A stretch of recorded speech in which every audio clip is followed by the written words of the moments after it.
Their homes and away from Nauvoo for to seek another home in the wilderness anew. Sing tittery-irie and sing tittery-irie-ho. Brigham Young's been called an American Moses, and I think that's pretty accurate.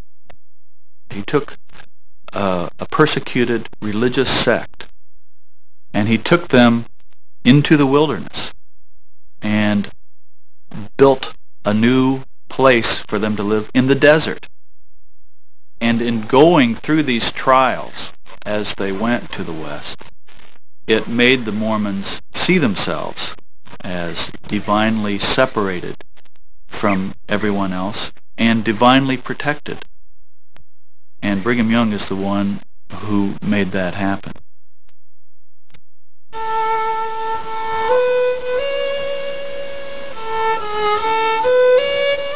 By winter, the Mormons had reached the west bank of the Missouri River. But they were still nearly 1,000 miles from their destination. There they built a makeshift town they called Winter Quarters, where 700 of them died in the bitter cold.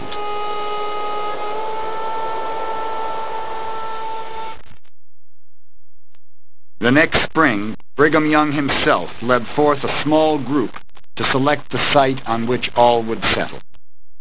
He called it the Pioneer Band. In late July, they got their first glimpse of the valley of the Great Salt Lake. We gazed with wonder and admiration upon the vast, rich, fertile valley, the grandest and most sublime scenery, probably, that could be obtained on the globe. We contemplated that in not many years, the valley would be converted into orchard, vineyard, gardens, and fields by the inhabitants of Zion. We have traveled 1,500 miles to get here, and I would willingly travel 1,000 miles farther to get where it looked as though a white man could live. The Mormon people were looking for isolation, where they could practice their spiritual beliefs freely. And when they stepped foot into the Great Basin, they found the isolation they were looking for. You can imagine Great Salt Lake, seeing this huge body of water, and dipping down with cupped hands for a drink of refreshment only to be repulsed. I think that appealed to the Mormons, because no one else would bother them. Their very first day in the valley, the Mormons dug a freshwater irrigation ditch and started planting potatoes. And soon Brigham Young was pacing off the streets and squares of the great city he planned to build in the desert. We have been thrown like a stone from a sling, and we have lodged in the godly place where the Lord wants His people to gather. If the Lord should say by His revelation, this is the spot, the saints would be satisfied if it was a barren rock.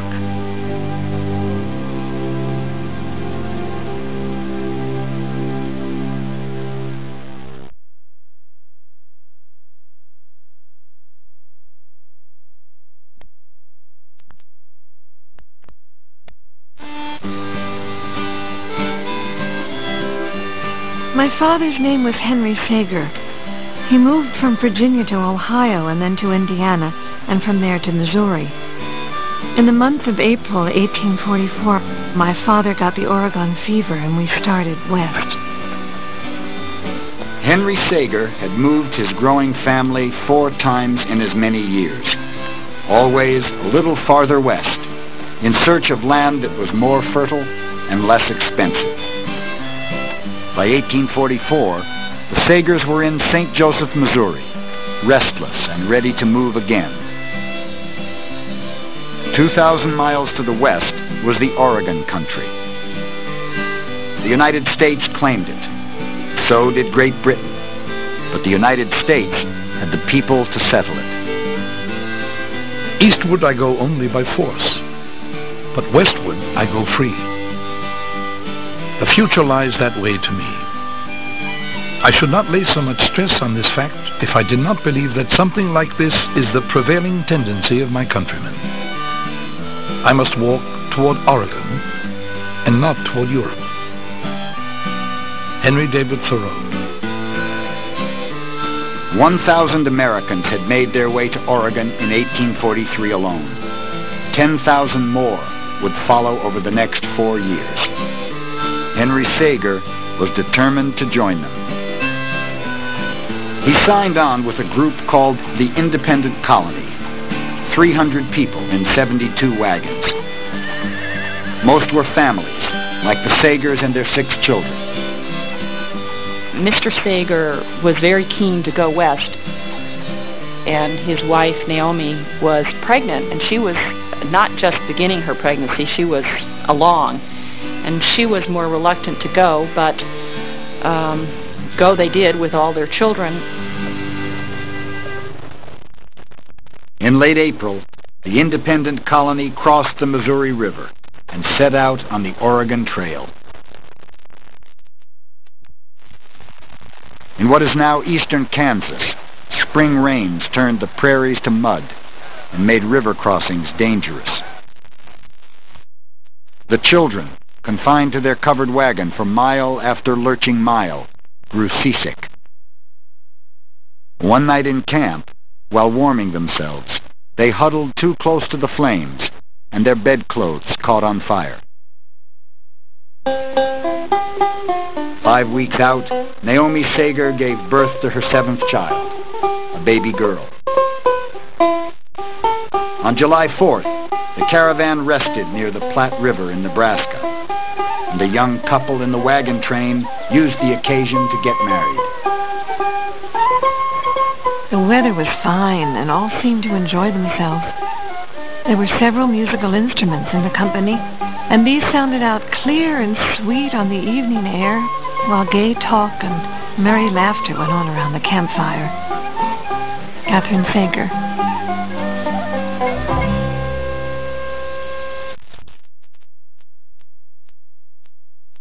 Farther on, they forded the South Platte, and Henry Sager lost control of his oxen.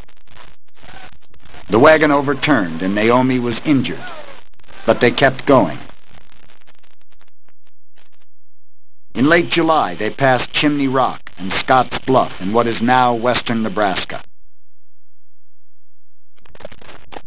One afternoon, young Catherine, age 9, tried to hop off the wagon. The hem of my dress caught on an axe handle, precipitating me under the wheels, both of which passed over me before Father could stop the oxen. A glance at my limb dangling in the air as he ran revealed to him the extent of the injury I had received, and in a broken voice he exclaimed, "My dear child, your leg is broke all to pieces."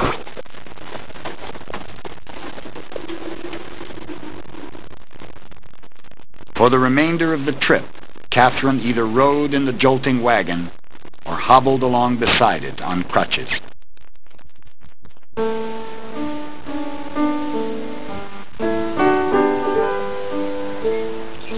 They kept moving, beyond Fort Laramie to Independence Rock,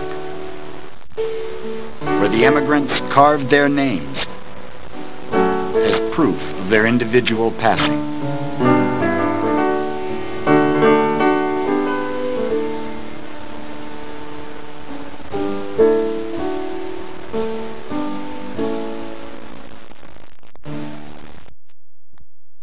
On August 23rd, Sager's wagon crossed South Pass and the Continental Divide. Now they were beyond the boundaries of the United States and in Mexican territory. Oregon was still weeks away.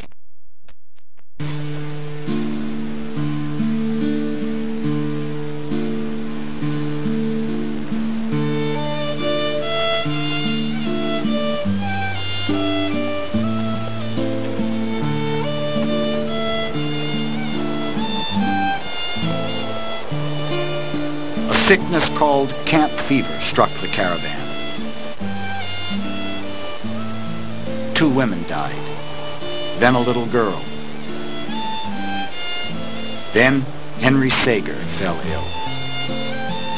We crossed the Green River and camped on the bank. Looking upon me as I lay helplessly by his side, he said, "Poor child, what will become of you?"